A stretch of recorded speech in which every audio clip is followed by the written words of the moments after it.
La vida de Muñoz joven, niño y joven, se da viajando continuamente entre Estados Unidos y Puerto Rico. Un poco por la propia posición del padre, ¿no? Político, líder político. Y que mi pensamiento no importa dónde voy. Ya a la edad de 15, 16, 17 años, él va a vivir con su padre, comisionado residente. Y Muñoz está en la batalla de la Ley Jones. Él trabaja como secretario de Muñoz, como comisionado residente. Él escribe cartas, lo ayuda a practicar el inglés. Muñoz Rivera no dominaba el inglés. Y entonces cuando iba a dar un discurso, pues tenía que leerlo prácticamente fonéticamente. Y Muñoz contaba que en ocasiones se caía al piso riéndose, ¿no?, de los errores del padre. Vive la situación, las batallas de Puerto Rico, la realidad de Puerto Rico mediante las batallas del padre y simultáneamente también la situación mundial. Estamos hablando de 1915, 1916, 17, la Primera Guerra Mundial, o sea, el mundo enfrascado en esa horrible contienda de la Primera Guerra Mundial, la Revolución de Octubre en Rusia, y eso pues le va dando también un giro a su pensamiento. Es mediante sus conversaciones con el padre que se origina su inclinación hacia el socialismo, complementado por todas las lecturas, porque era un lector voraz. Así que tiene ese tránsito entre dos realidades culturales, entre dos realidades políticas que van haciendo eco en él y se van anidando en él. Comienza entonces a tener ese contacto con el obrero. Comienza a ver esas necesidades del obrero puertorriqueño. Había ya conocido lo que eran las ideas socialistas, precisamente en Nueva York. En Estados Unidos él conoce literatura socialista. Había conversado con su padre, también Luis Muñoz Rivera, sobre el socialismo. Y entonces Muñoz comienza a adentrarse en ese mundo. Una vez Muñoz regresa a Puerto Rico, después del 17, estuvo con Luis Pález Matos en Guayama. Se le da la vida con caridad y alegría, ese hombre de Guayama. Muñoz visitó a su amigo querido Luis Pález Matos, el gran poeta puertorriqueño, guayamés, y está en la botica del pueblo de Guayama cuando de momento tienen que cerrar las puertas de la botica porque se desata una balacera. Y es que la policía está masacrando a una protesta de obreros que estaban en huelga, obreros de la caña que se habían declarado en huelga, y Muñoz presenció todos atónitos de lo que estaba ocurriendo. El derramamiento de sangre fue brutal. Así es que todas esas influencias, recuerdos, inciden en el pensamiento de Muñoz. Y después de esa estancia, pues regresa a Nueva York. En el 1919, él regresa a Puerto Rico y entonces se une al Partido Socialista de Santiago Iglesias Pantín. El Muñoz de 1920 es un Muñoz tan interesante. Es un joven de apenas 22 años. Es un joven que regresa a Puerto Rico y nada más llegar se presenta en la sede del Partido Socialista y ante don Santiago Iglesias Pantín le dice que él pide acceso, que él ingresa oficialmente y públicamente al Partido Socialista. La sorpresa que hubo en el país, o sea, el Partido Unión de Puerto Rico se paralizó. Su padre había fundado el Partido Unión y su hijo, su único hijo, rompe con el Partido Unión y se declara francamente y abiertamente socialista. Ese mismo año, en esa misma visita, su amigo Bolívar Pagán lo invita a que sea el editor de una revista que él va a publicar de título Espartaco, órgano de la lucha de clases. Y en el editorial del primer número, que tuve la suerte de tenerlo en mis manos, decía y establecía que en Puerto Rico había una lucha abierta entre dos clases sociales, la capitalista y los trabajadores, la clase trabajadora. Ahí ya abiertamente está declarando su credo socialista y sobre todo las ideas marxistas que había recibido de la revolución bolchevique en Rusia, de la Primera Guerra Mundial y de la revolución espartaquista en Berlín, en Alemania. Muñoz está leyendo vorazmente. Mientras estaba en Nueva York, leía vorazmente la literatura que llegaba de Europa, sobre todo los poetas norteamericanos vinculados con esa ideología, a los que él llamó poetas de la democracia. El pensamiento socialista de Muñoz era más adelantado, era más dramático que el de Iglesias Pantín. Muñoz entiende que el Partido Socialista era un partido en la tradición de trade unionism, o sea, de la participación política de las uniones para mejorar las condiciones inmediatas de los trabajadores, tipo Inglaterra, por ejemplo, pero que en Puerto Rico esa posición resultaba revolucionaria. Se une al Partido Socialista de Santiago Iglesias Pantín y allí en esa campaña de 1920 participa en la misma. Era cosas bien interesantes de cómo Muñoz deja a un lado el pensamiento unionista de Muñoz Rivera y entonces se fija en las reivindicaciones obreras. Hay que destacar que este Partido Socialista, tenía como parte de su plataforma las reivindicaciones sociales del obrero de la caña, del artesano, del pequeño comerciante, del proletariado puertorriqueño para ese momento. Entonces, Muñoz les habla a los obreros que estaban en huelga y les habla de las reivindicaciones sociales y de las cuestiones económicas para mejorar la calidad de vida de estos trabajadores. Es fiel a su patria. Allí se va a compenetrar mucho más con la masa de los trabajadores, especialmente los trabajadores de la caña de azúcar. En Guayama, cerca de 4.000 trabajadores de la industria azucarera estaban en huelga en ese momento, tanto de la Machete como de la Central Aguirre. Y Muñoz entonces comienza a compenetrarse con ese grupo de obreros, comienza a conocerlos, a darle vida, a darle esperanza, que era lo que Muñoz en cierto sentido pues estaba buscando en ese sector.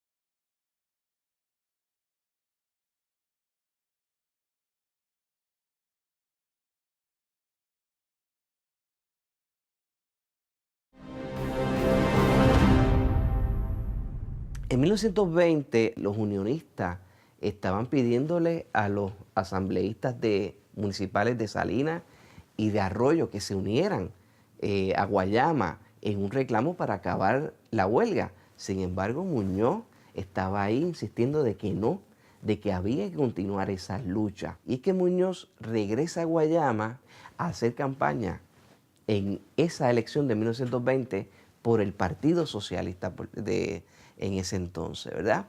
Y con Santiago Iglesias Pantín. Estuvo haciéndole saber a los obreros por qué había que votar por el Partido Socialista y no por el Partido Unión, que era el partido de su padre. Y eso pues obviamente impacta. Entonces Muñoz en esa campaña de 1920, es bien interesante cómo él les habla al jíbaro, al campesino, le habla al trabajador de la caña, pero sobre todo Muñoz deriva unas lecciones extraordinarias de ese contacto en Guayama con los obreros de la caña. Pasa la mañana entera sin que nadie pueda su carga comprar, su carga comprar.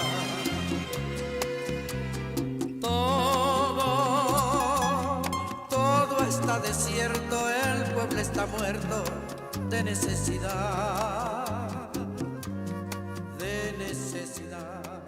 Para Muñoz, Guayama sería su experimento.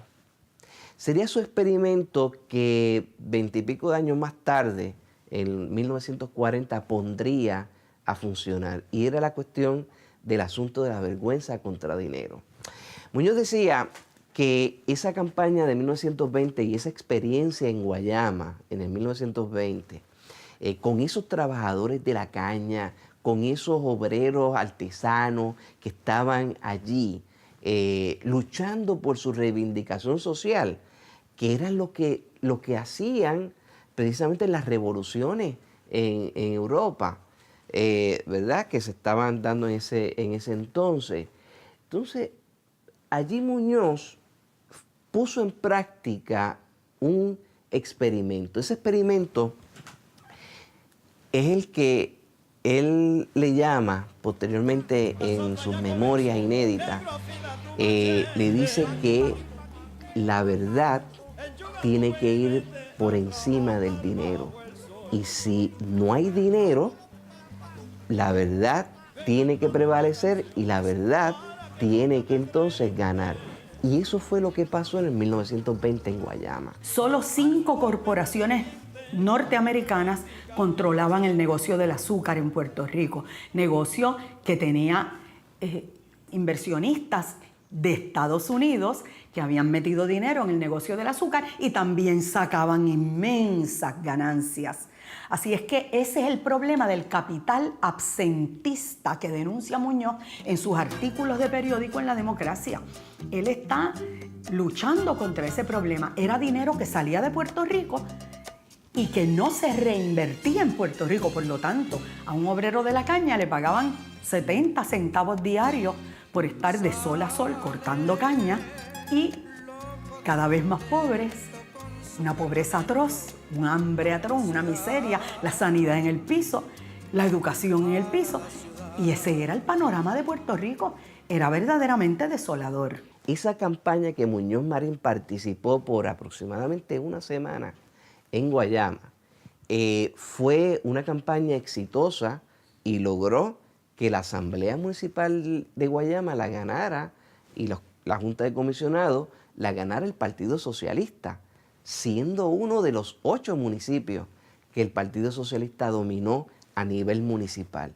Y no solamente a nivel municipal, se da otro fenómeno en Guayama, y es con Muñoz, y es que el representante a la Cámara, Pablo Pillot García, el representante candidato por el Partido Socialista, gana la elección también en 1920 por el Partido Socialista, representando a los pueblos de Guayama y Salinas. Y eso pues Muñoz obviamente le va a hacer le va a dar una lección extraordinaria a él. ¿Por qué? Porque le da el pie forzado eventualmente para establecer lo que es la vergüenza contra dinero en los años 40. Yo inicié mis estudios sobre Luis Muñoz Marín con la ilusión de estudiar su poesía, su obra literaria y su obra periodística, porque nadie hasta ese momento había estudiado esa faceta de él como escritor y como miembro de la generación del 30. Sin embargo, casi sin darme cuenta, se me deslizó una información que yo jamás en mi vida me imaginé que pudiera existir. Y fue la información de su participación en la década del 20, concretamente en el año 1923, en una convención de la American Federation of Labor en Portland, Oregon, como acompañante de don Santiago Iglesias Pantín, él se levanta y presenta una resolución ante 500 obreros reunidos allí para hacer una investigación sobre el régimen gubernamental de el señor Juan Vicente Gómez, era general del ejército de Venezuela, que era un dictador. Y él presenta la resolución para que la American Federation of Labor investigue el régimen, de encontrar que se suprimían las libertades, los derechos civiles y políticos de los obreros de Venezuela. Se presentara Samuel Gompers ante el presidente de los Estados Unidos y le exigiera la supresión de las relaciones diplomáticas con Venezuela. Tú comprenderás que ante ese hecho yo tuve que frenar mi investigación sobre el periodismo y sobre la literatura y concentrarme en lo que yo estaba encontrando. Y eso fue lo que hice.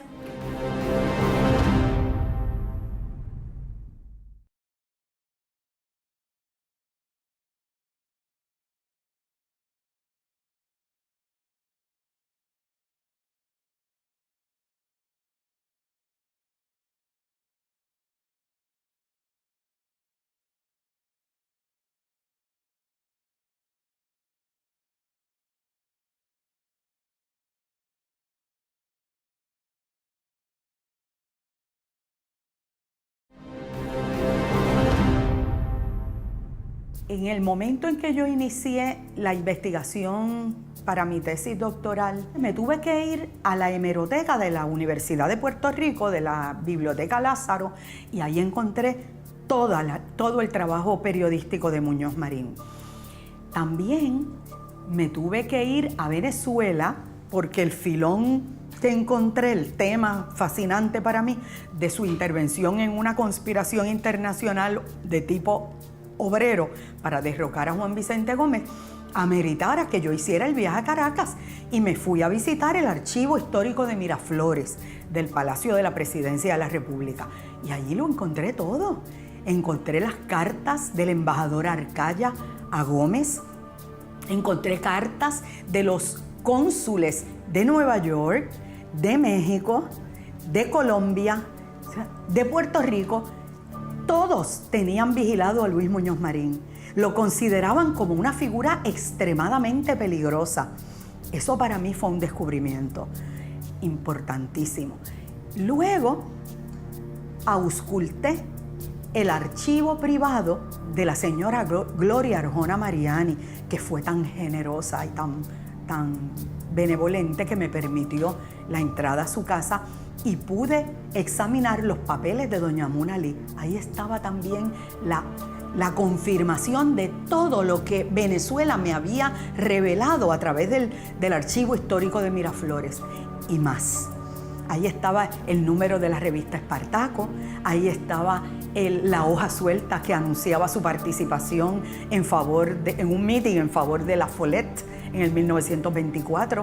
Ahí estaban los cuentos totalmente que nunca los publicó, cuentos fantásticos que pude tener la oportunidad de analizar en mi tesis. Así es que esa investigación en Venezuela, en el archivo de doña Gloria Arjona y en la Universidad de Puerto Rico, me abrieron realmente el camino que yo estaba anhelando encontrar. Se involucra en todas las causas en Puerto Rico, algunas de las causas en Puerto Rico del Partido Socialista, y también en la lucha interamericana, ¿no? En la lucha en América Latina, porque una de las características de ese socialismo de principios del siglo XX, de la década del 20, era su internacionalismo. O sea, había un convencimiento de que la lucha por la reivindicación de los trabajadores tenía que ser global, mundial, no podía ser únicamente una lucha en una sola nación, en un solo país.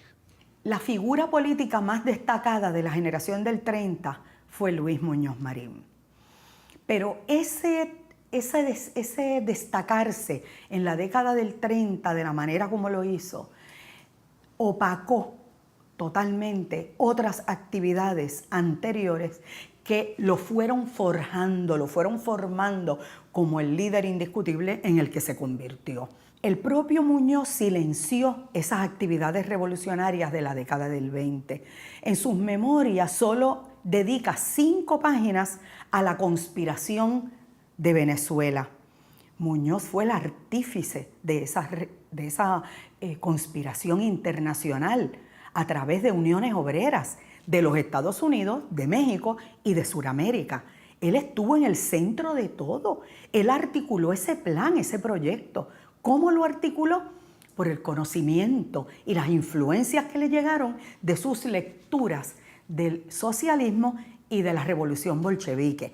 Él entendía que mecanismos de presión deberían surgir fuertes, como lo era el obrerismo mexicano, el obrerismo en los Estados Unidos y en Sudamérica. Mediante esos movimientos obreros se ejercería presión para derrocar a Juan Vicente Gómez en Venezuela y para liberar a Puerto Rico también de la situación política que atravesaba, que era una encerrona y una encrucijada terrible.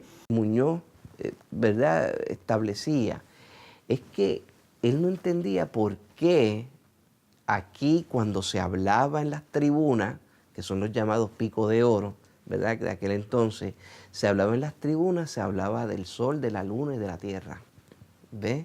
Y de las estrellas.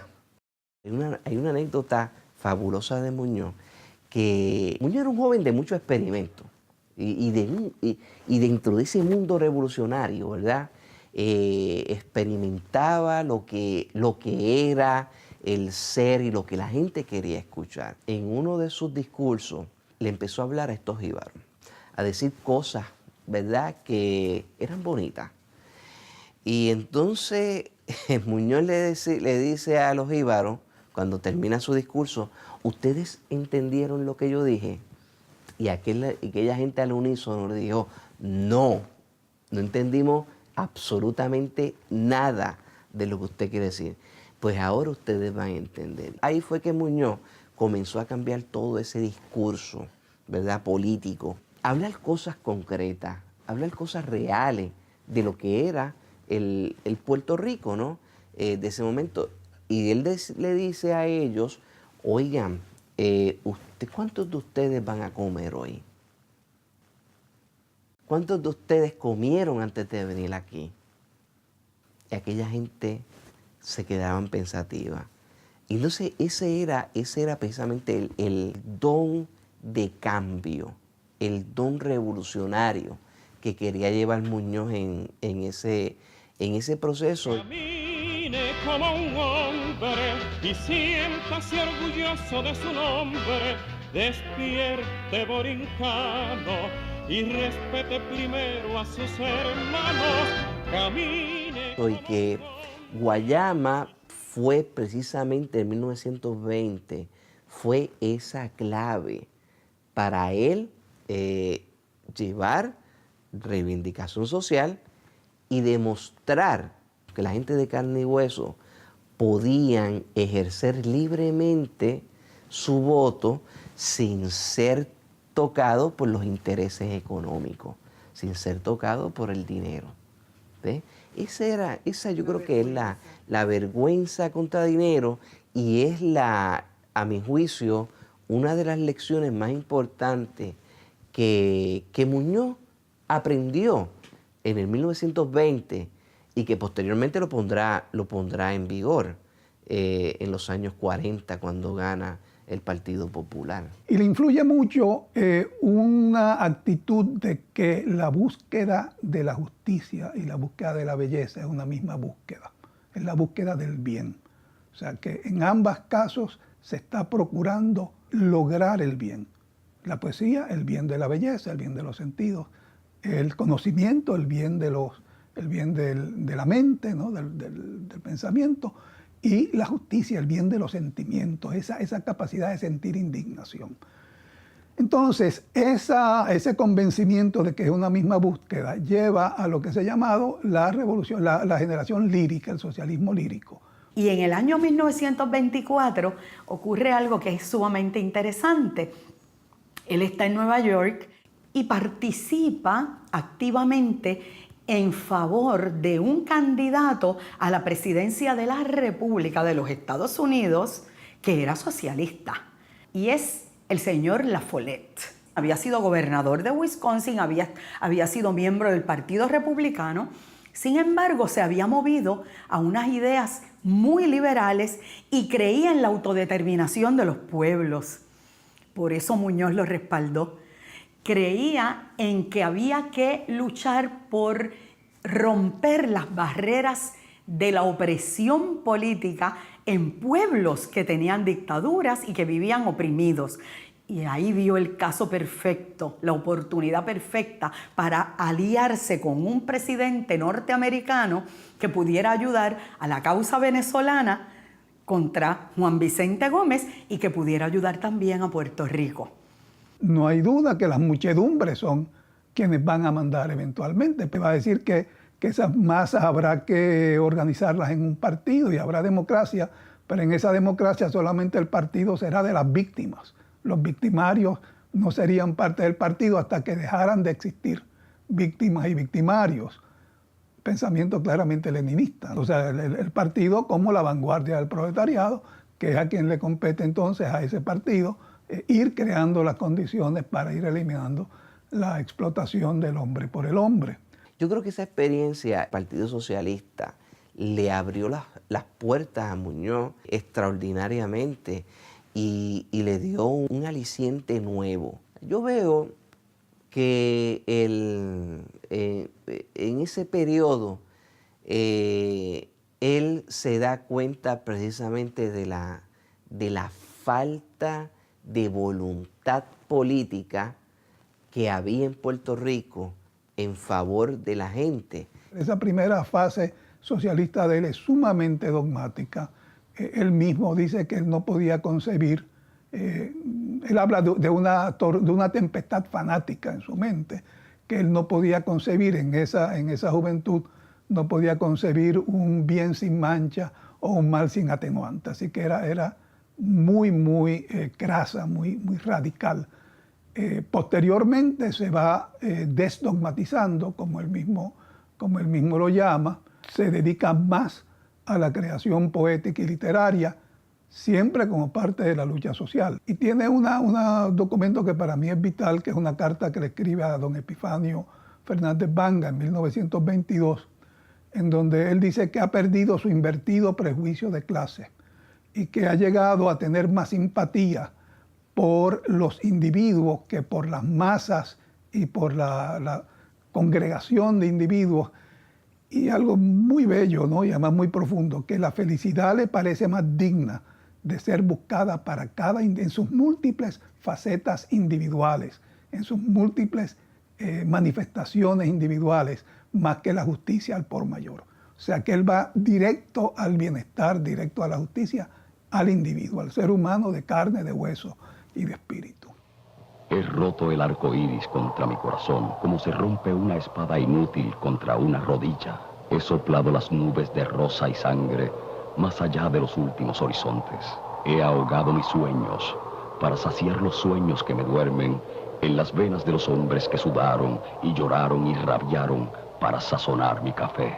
El sueño que duerme en los pechos estrujados por la tisis, un poco de aire, un poco de sol. El sueño que sueñan los estómagos estrangulados por el hambre, un pedazo de pan blanco.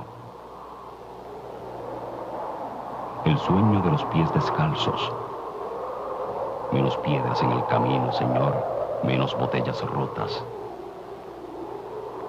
El sueño de las nucas horizontales, techumbre, hojas, yaguas. El sol es horrible. El sueño de las manos callosas. El sueño de los corazones pisoteados. Amor, vida.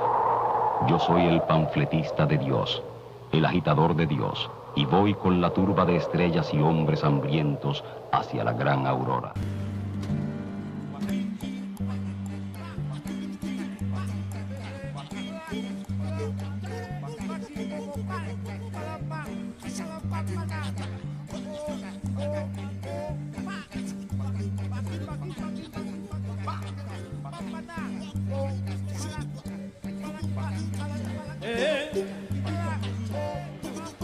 la zafra ya comenzó, negro afila tu machete. Enchuga tu buey y vete a trabajar bajo el sol. Ve cantando una canción para que no te amedrentes. Al sudor métele el diente pa' que te bendiga Dios.